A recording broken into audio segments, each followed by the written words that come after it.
All right.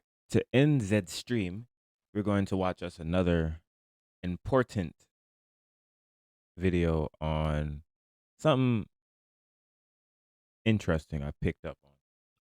Why is this the most pivotal year for us? This is a banger. I hope you've been tuning in and enjoying yourself. Let me make this a little bigger. All right. 3, 2, 1. An extraordinary moment in history.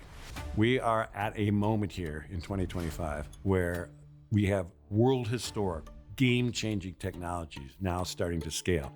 But America and the world itself are going through huge contortions. And there's been 3 previous junctures where Americans have found themselves in this exact place. And the key piece of this is tipping points.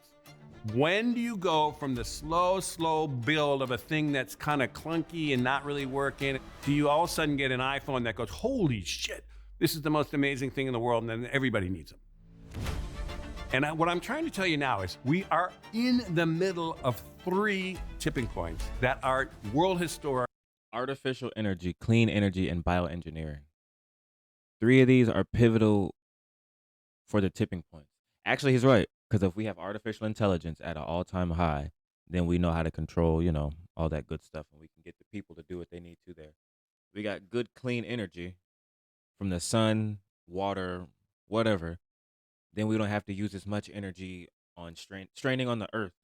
Then, last but not least, bioengineering. Because Tom Brady literally said he cloned himself 23 years ago. I don't know what bro was on. And then he said he cloned his dog too. So technically speaking, if he was to do it like this instead of clean energy and he would have put bioengineering here, it would have been the ABCs of the next, the next pivotal moment are ABCs. Well, let's continue. Changes that are happening around us today. I'm Pete Leiden. I've basically been following the story of technology and its evolution and looking ahead into how it's going to change the world over the next 25 years.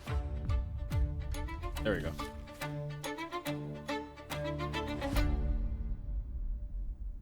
Way back in the 90s, in the earliest days of the internet, there was really only one place in the world that was really all over that, and that was Wired magazine. And it was in those early days that the founders of Wired picked up on me as someone who had the same kind of sensibility about the transformative nature of these technologies. And so they wooed me to work with them in the early days of Wired. Now, people had no idea what was even going on with the internet, and literally what's email, what's the web. They had no idea how these goofball startups with names like Amazon were ever going to amount to anything. And the other thing that was going on there beyond this digital revolution was essentially the beginning of globalization. And so myself and my co-author, which was Peter Schwartz, wrote a famous... Hey, I know about Peter Schwartz. Good guy. Great guy. Very informative if we're talking, you know what I'm saying? Iconic. The Long Boom. This was, what year was this? This is early 2000s, early 1990s. 25 years. Hey, they might be onto something. Cover story at Wired that was called The Long Boom, and it was a history of the future. The story from 1980, which is in our past, to 2020, which was in our future, trying to explain what was really coming.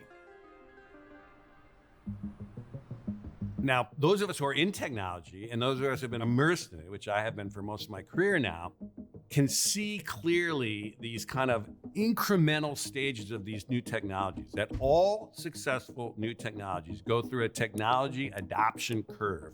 Let's say like Uber, the idea like, oh my God, instead of a taxi, it's all on your phone. And then all of a sudden, when enough people show how amazing it is, boom, the entire crew moves over. And the old system of the taxi system is gone. So you're watching an old system being essentially dismantled or having to come down at the same time as we're taking off on these new technologies to build the next systems. We're in the middle of that. Right now is smack in the middle of that in our era. But we've also seen this in American history before. There's been 3 previous junctures where Americans have found themselves in this exact place. Now, that's not to say it's common. Like, this is 80 years ago, the last time we saw this. And they tend to come in these 80-year cycles. But what's amazing about these things is they have bursts of unbelievably widespread innovation that lasts for 25 years. The last big one was coming off World War II, 1945. 80 years ago, America was on a very similar parallels.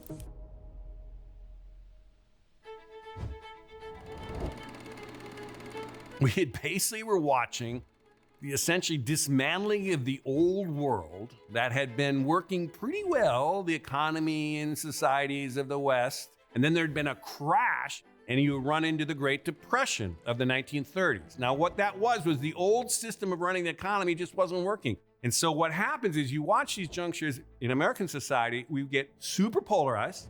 For example, there was an America First movement in the 30s. We were on the verge of violent conflict in America. And then you had the FDR and the kind of New Deal coalition that came out of the Depression. And he brought us Social Security, all these new jobs. He basically, if you know about FDR, the great four-term guy, you know what I'm saying? Big four. He did everything he could to not only boost our economy, but also boost our society, not just for current times, but for the future too. So it's like,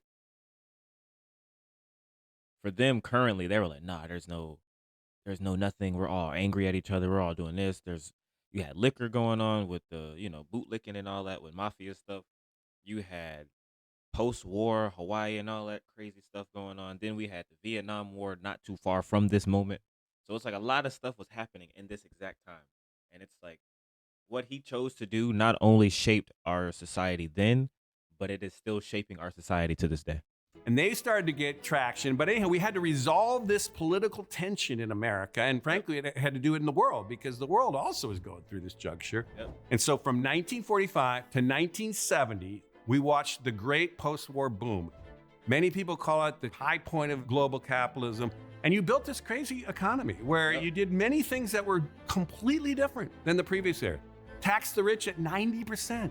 You watched incredible investment in public infrastructure like the interstate highway system and building suburbs. You basically watched the GI Bill and education, building institutions for higher education, expanding it for the boomers. That all happened in 25 years. The Great Society, the whole thing, 25 years. And then we ran in the 70s. It started kind of getting long in the tooth. Stagflation, oil shocks. But here's the point. Old system had to come down, super conflict around it, and ultimately the building of a thing that was dramatically different than before.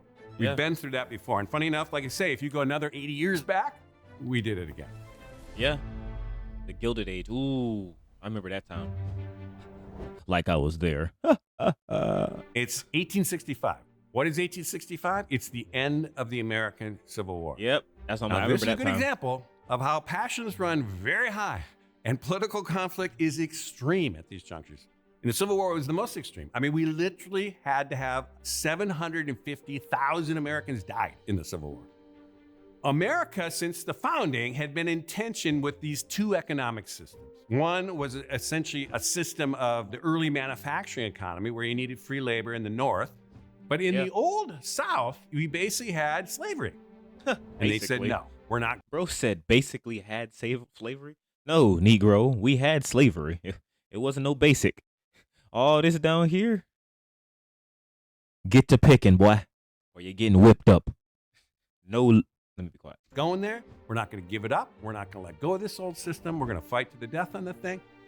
And so this is a good example. Anyone rooted in the old systems that are going down are passionately want to defend that at all costs. Now, the thing that people do not know about the Civil War, I don't really remember as much about the Civil War, is the Civil War after 1865 had an unbelievable explosion of progress. That lasted for, what do you know, 25 years.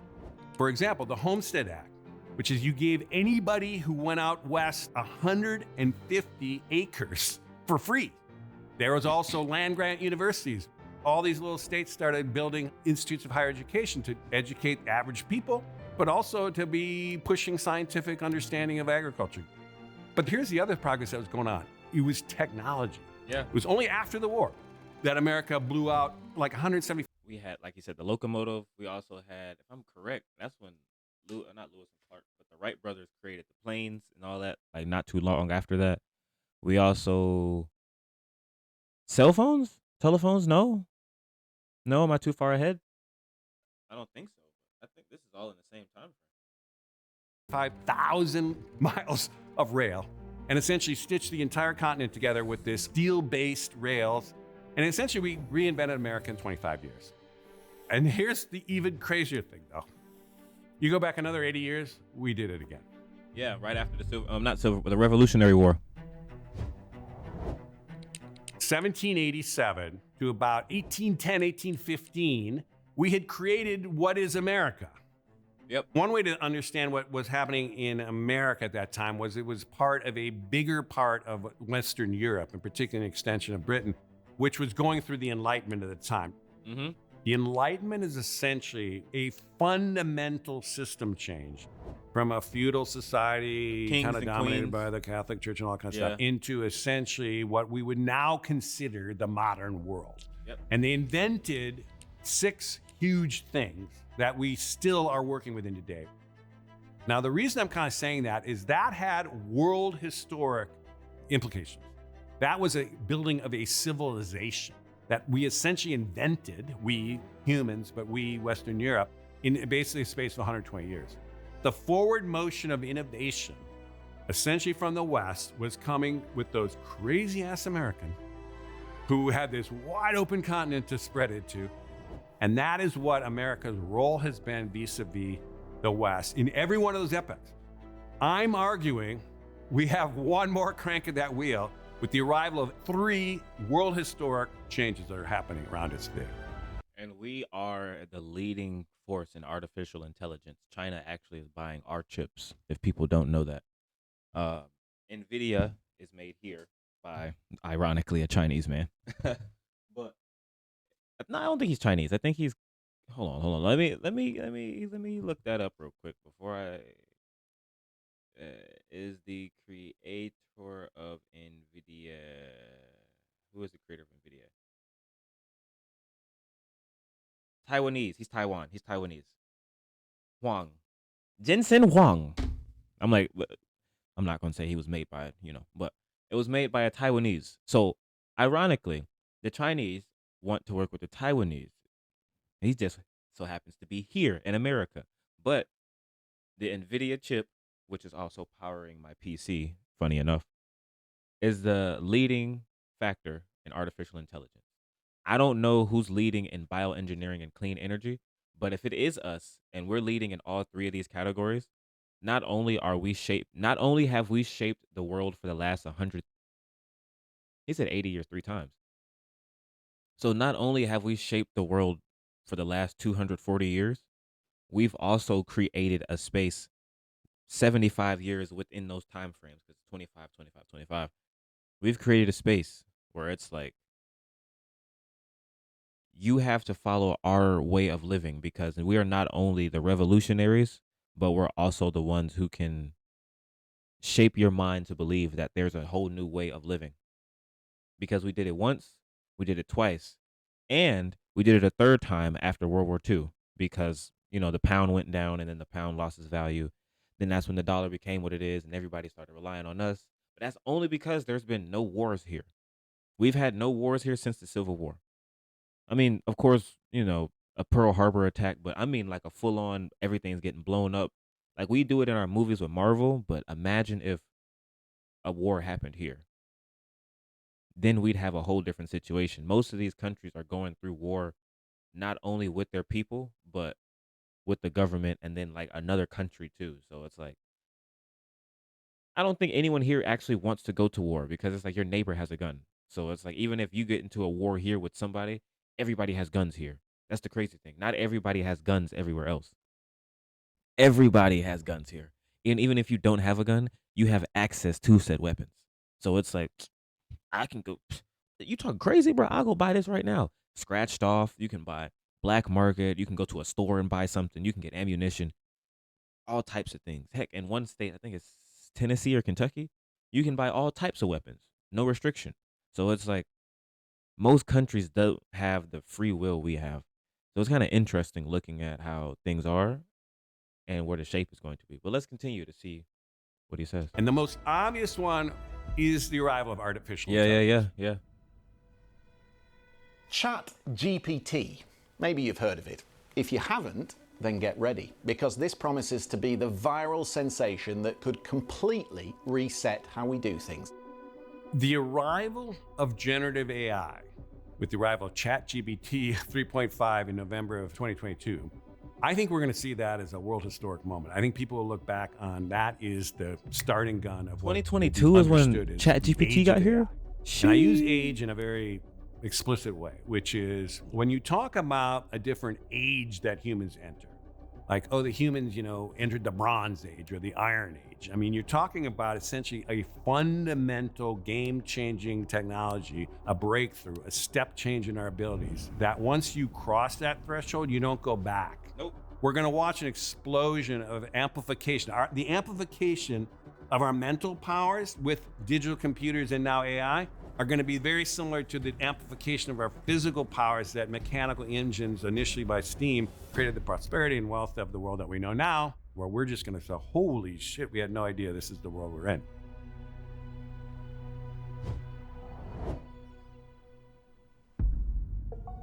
This is the first time we have an energy source that is a technology, 100% a technology, not a commodity.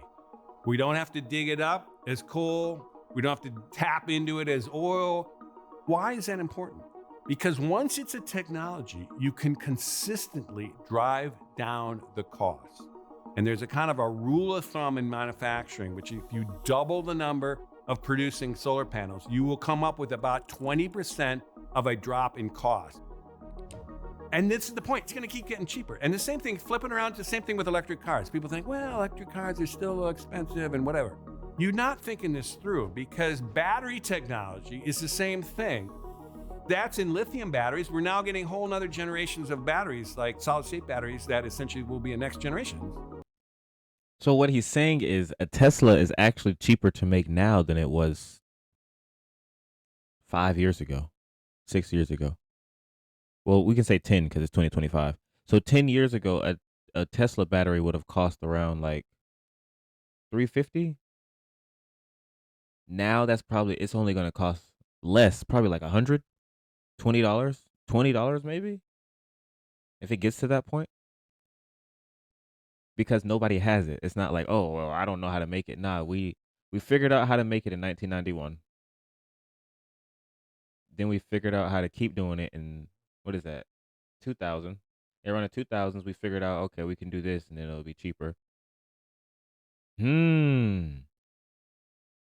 So we got a whole new wave of everything that'll be like less expensive over time. That's why I'm like, people are like, I'm spending too much money. That's personal choice, buddy. But the point is, the forward motion of costs coming down on clean energies is just beginning. And when that happens, you're going to have what? Abundant, clean energy. I would love some solar panels in my house. Yeah, that's the one I want to hear.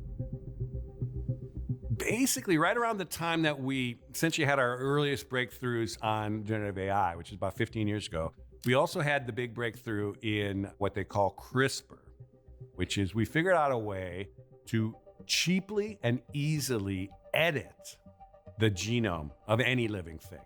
And you just take one example. We now know how to take a cell, put it in a vat, and you can give it the same amino acids and the same kind of nutrients and the same things that a cow roaming around a field for like years chewing on grass would get those same nutrients, those same amino acids, and essentially would produce in their muscles the meat. That same thing can happen in a vat to actually grow the same cow cell into actual meat. Not like kind of meat, not like plant-based meat that's kind of like meat. It's meat. It's the same cell. It tastes exactly the same. And what's happened, we've only 25 years ago, it's like 2003 was the first time humans had ever cracked or understood the human genome. It took $3 billion and it took 15 years to do it. The cost of doing that from $3 billion had been driven down so far, it was $1,000. It's now at the point where it's about $100. And eventually, Whoa.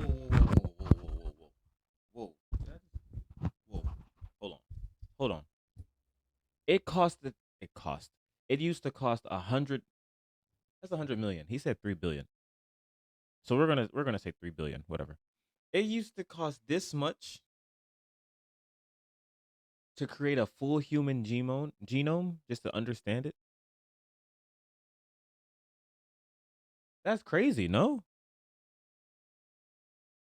Eventually, it's going to keep driving down to $50 or nothing. It's not just the same level, it is twice as fast. We can now essentially design these things for outcomes that we want to happen cheaply and easily. So you really could create an entire genome of a person if you wanted to. I wanted to have blonde hair, long limbs, very healthy lungs. You can essentially create your own person. That doesn't sound crazy? Like, how long ago? What do we say? What do we say? We're gonna just say 1990s. This is when all this stuff started like popping off. 1990s. 30 years ago, 35 years ago, we started this.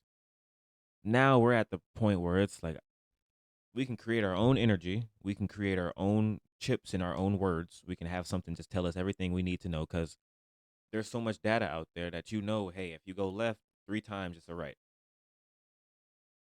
Left, left again. Now it's a right.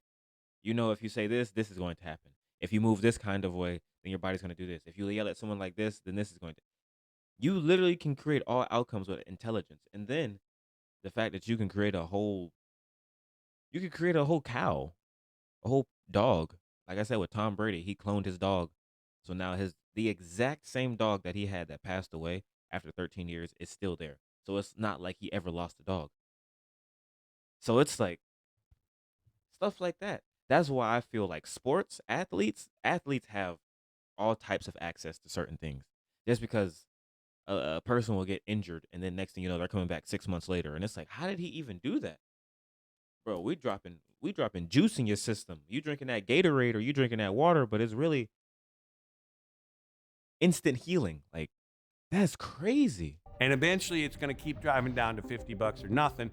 It's not just the same level, it is twice as fast. We can now essentially design these things for outcomes that we want to happen cheaply and easily.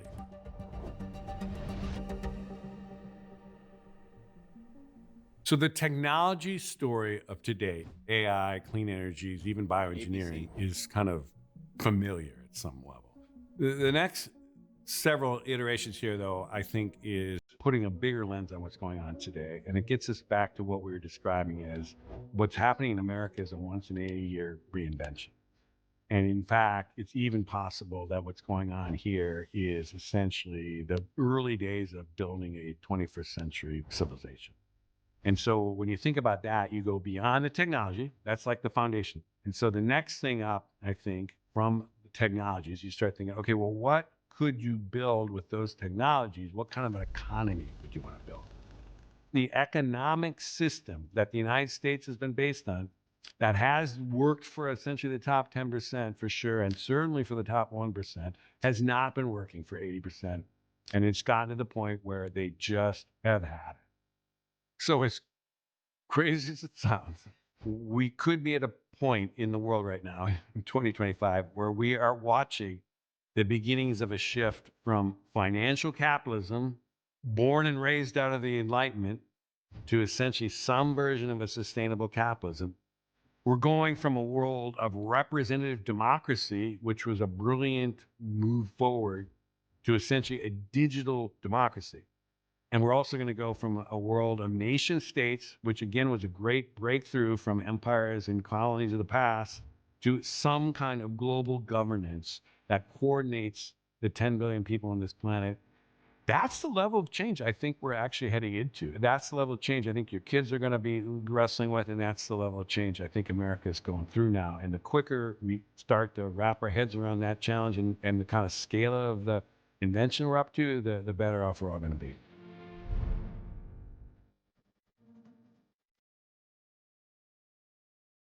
Yo, what? Hold on. I'm not gonna say nothing because I don't want to mess up something that I was having a conversation about. But I was talking to someone not too long ago, and they were saying, hold on, I gotta subscribe. Subscribe to both. Subscribe to both. I like what they putting down. We're gonna definitely have to watch more of this. Um, hold on. Let's go back a little bit. Right here. Like, do y'all understand like the dynamic of everything that's about to change in this world? Just being honest. Not only are we about to go into a shift where the world is a whole new place, and I mean the world, but your neighbor isn't going to say, "Oh man, I can't afford this anymore," because it's possible to own anything now. Compared to before where you couldn't own anything, it's a possibility you could own. Like in Florida, they have solar panels all over the place. California's ripping through the plastic when it comes to all types of technology. We really are at a beginning of, like you said, an entire new world. Because there's too many rich people. Too many rich people not doing too much to take care of the other people in their mind. So they're like, man, if they're not taking care of us, then we don't need them. The government shut down. The government's trying to figure out a way to not only sustain themselves for the next 50 to 100 years, but also how to sustain the world for the next 50 to 100 years. There's, if I'm correct, there's probably 20% more millionaires than there was 5 years ago, 10 years ago. And that's because we had a boom where everybody was sitting at home. They had to figure out how to do what they needed to do. They had to move a certain kind of way, talk a certain kind of way. Now it's like you're at the point where everyone has access to everything. Before we couldn't even have, you wouldn't know about this video unless you were in that field. Now you could literally type up artificial intelligence, clean energy, and have a whole conversation about stuff. So it's like, imagine, just imagine. Like even with the iPhones, I could literally, hey Siri, and then like she pops up. I can ask a question about anything. 10 years ago, 15 years ago, that wasn't a, hey, can you tell me where this is? And it pulls up. Or even with Google with Gemini. So we're really walking into a new world. A world where not only do you have to be okay with who you are and what's around you, but you also have to be okay with that. Hey, you don't need to. That's why I keep telling people you don't have to spend money.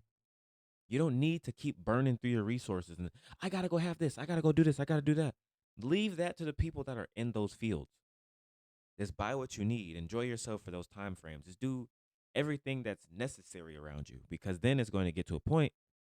I'm not saying they're going to just give out money, but I really do feel like they're going to just give out life. Not money, but life.